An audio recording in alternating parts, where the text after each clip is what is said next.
This is the message that I needed almost 6 years ago when my own son was diagnosed. You can fiercely love your child and feel deeply grateful for technology and insurance and tools that exist today, and still cry in the middle of the night, grieving how unfair all of this really feels. You can feel proud of how resilient that your child is becoming and still ache for the carefree version of childhood that you had sort of imagined for them. All of this is valid. If you're listening to this right now, there's a good chance that you're sitting in a hospital room, or maybe you're just a few days or even a few weeks into your child's type 1 diabetes diagnosis. I want to start by saying first, I see you. This is hard and you're not alone. My own connection to type 1 diabetes is both professional and deeply personal. My own son was diagnosed almost 6 years ago. Plus, I have the honor of supporting lots of families just like yours through my coaching work here at Risley.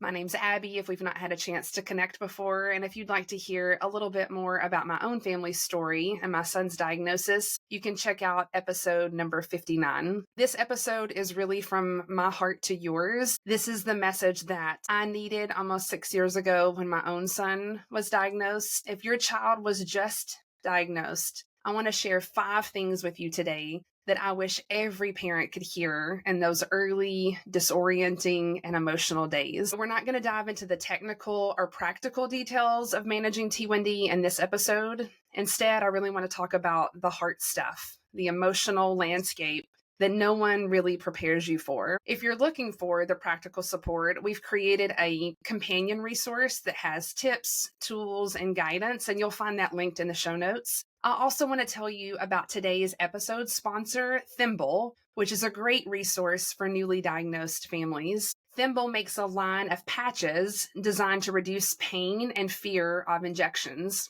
You can learn more about the product at thimblehealth.com. If you download the guide linked in today's show notes, you'll be entered to win free samples directly from Thimble. Okay, so now I want you to take a deep breath and I want you to let this episode simply be a soft place to land. The first tip I want to share is you didn't cause this and you're not alone. When something life-altering like this happens to our child, our minds naturally start searching for answers. We want to know why. That's a human reaction. We want a reason, and in that search, it's super common to find yourself thinking questions like, what did I miss? What did I do wrong? And the first thing that I want to say to you as clearly as I can is you did not cause this. Type 1 diabetes is an autoimmune condition. It wasn't something that you fed them. It wasn't caused because you missed a symptom. It wasn't preventable. Guilt can creep in so quietly, especially for parents. And I've heard so many say things to me like, how did I not catch it sooner? Or maybe if we'd just done XYZ, this wouldn't have happened. I had those same exact thoughts myself. And I just want you to know there is no fault to find here. There's no benefit in blame. I want to give you permission to release that burden. It simply is just not going to serve you or your child in the days ahead. And as alone as you might feel right now in this moment, you are not doing this alone. There is a whole community of parents, caregivers, professionals who are also walking this road too. Some may just be a few steps ahead of you, and some might be years into the journey. So support is out there, and I want to encourage you that you will find your people. The second tip I want to share is that your child can live a full, joy-filled life. When your child's first diagnosed with type 1 diabetes, it can sort of feel like that the future that you had envisioned for them suddenly disappears in an instant. The grief, fear, overwhelm, all of that is so real. And if you're anything like most of the parents that I've worked with, or again, the way that I felt myself, your mind can go straight to all the what ifs. What if they can't do what other kids do? What if they always struggle? What if this diagnosis ultimately changes the course of their life?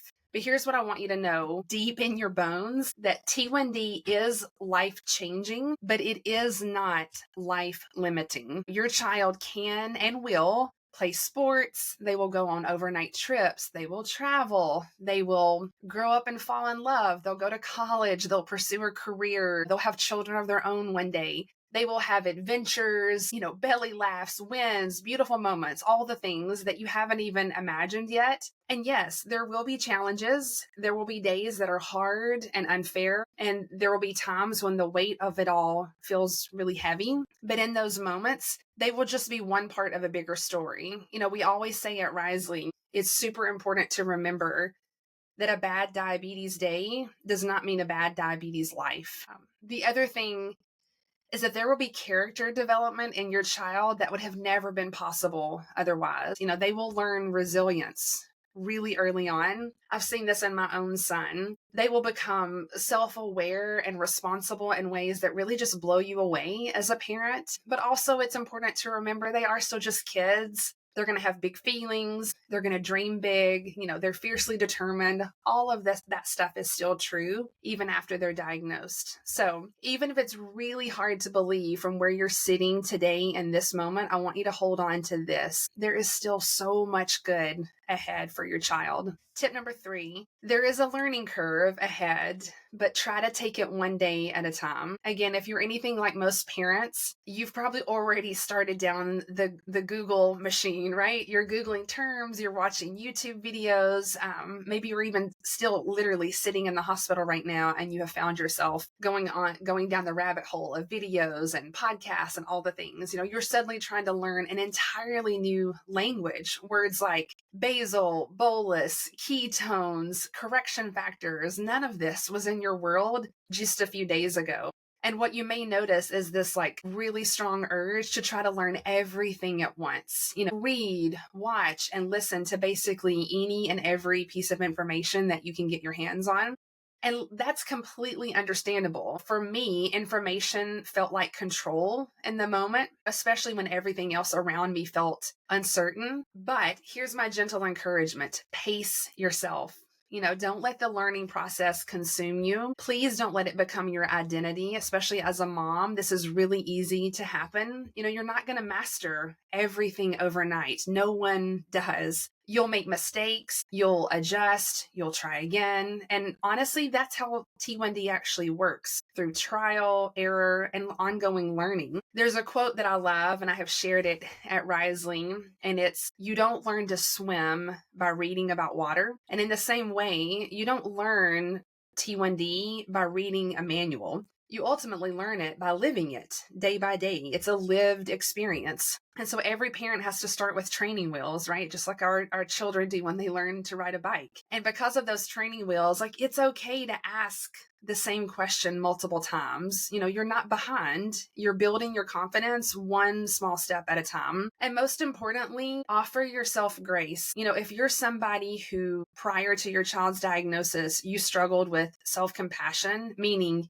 you tend to be hard on yourself, just know that those tendencies might get really loud right now. They might show back up in a whole different way. But your child does not need a perfect parent. They need you. Just as insulin supports their body, self-compassion and kindness towards yourself will support your heart through this journey. It's so important to remember that. Number 4, you'll become the expert, but you don't have to do it alone. Again, I know right now, as you're listening to this, that everything may feel unfamiliar and overwhelming, but here's something that I promise will happen with time. You will become the expert on your child's diabetes. You'll start noticing patterns that even your own care team doesn't catch. You'll learn how different foods affect your child's blood sugar, how stress, sleep, hormones show up in their numbers. You'll learn how to make adjustments that help them feel better in their body. You'll become their fiercest advocate, in the endocrinologist's office, at school meetings, at birthday parties, even at the dinner table with well-meaning but misinformed family members. Your instincts as a parent will grow stronger and more confident. And I want you to really trust that inner knowing. It's powerful. But, and this is so important, you don't have to carry all of this alone. It can be tempting to feel like this is all on your shoulders, especially if you're the primary parent that's going to be managing care for your child. But this is a marathon. This is not a sprint. And it's just as equally important for you to get support as it is for you to take care of your child. You will lean on your child's medical team, but don't be afraid to ask questions again and again, or ask for second opinions when something doesn't sit right. Connect with other parents who get it. There's so much comfort in hearing the words "me too." Consider working with a coach or a therapist who understands T1D, somebody who can really walk alongside you as you build your confidence and capacity. And tip number 5 is it's okay to hold hope and grief at the same time. This is one of the most powerful truths that I've learned, both personally and professionally. It's what Dr. Becky Kennedy calls the 2 things are true concept. You don't have to choose between hope or grief or between strength or struggle. Like, both can live in you at the same time. So you can fiercely love your child and feel deeply grateful for technology and insurance and tools that exist today, and still cry in the middle of the night, grieving how unfair all of this really feels. You can feel proud of how resilient that your child is becoming and still ache for the carefree version of childhood that you had sort of imagined for them. You can show up every day and manage the tasks and the numbers and the doses and navigating prescriptions and the pharmacy and still feel overwhelmed, exhausted, or even angry that this is your reality now. All of this is valid. Nothing about your emotional experience needs to be fixed or polished. If you resist those feelings, I can assure you it only amplifies them. So give yourself the space and the freedom to feel it all. But here's the thing. This diagnosis will stretch you in ways that you never even asked for. It may shake the ground beneath you at times, but also it will reveal strengths, courage, and like a tenderness that you didn't even know you had. You're going to find new ways to connect with your child, to advocate for them, and really just to witness how brave they are and how brave you are too. The other thing is, this isn't about being positive all the time. It doesn't always have to be rainbows and sunshine. That's not realistic or helpful. But it is about staying rooted and connected to your child, to yourself, to the values that matter most to your family. So you're allowed to feel joy and sadness, relief and rage, clarity and confusion. There's room for all of it. And the more that you can hold space for your own full emotional experience, the more that your child is going to learn to do the same. You get to model that for them. And actually, that's one of the most powerful gifts that you can give them. So in closing, there's a quote that I often return to, and it's one that sits with me in quiet moments, especially when I think about the families that I've had the privilege of walking alongside here at Risley. It comes from a powerful interview. Some of you may have seen this interview circulated online, but it's between Stephen Colbert and Anderson Cooper, and it's on the topic of grief. And for context, if you don't know, when he was just 10 years old, he lost his father and 2 brothers in a plane crash. And in this interview, Anderson Cooper says to him, quote,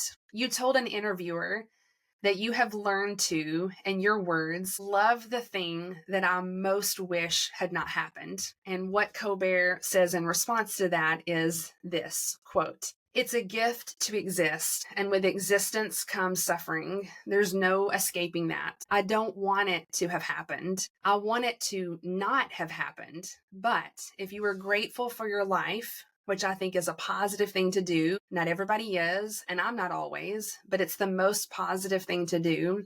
Then you have to be grateful for all of it. You can't pick and choose what you're grateful for." That quote lives in my heart because it really does capture something so essential about the experience of parenting a child with T1D. Again, it's that coexistence of love and loss, of resilience and heartbreak, of like strength and softness at the same time. And here's the deal. As parents, absolutely none of us would ever choose this diagnosis. We would give absolutely anything to take it away. But in its wake, we find ourselves walking paths that we never imagined. Ones filled with moments of courage, unexpected joy, deeper connection, and a fierce kind of love that only grows stronger through adversity. So, in case you need someone to tell you this today, you can do hard things. I actually have this quote hanging on a wall in our family room because it became sort of our family mantra that we said often. You may not feel like an expert yet as you're sitting and listening to this episode, but you already are the expert in your child,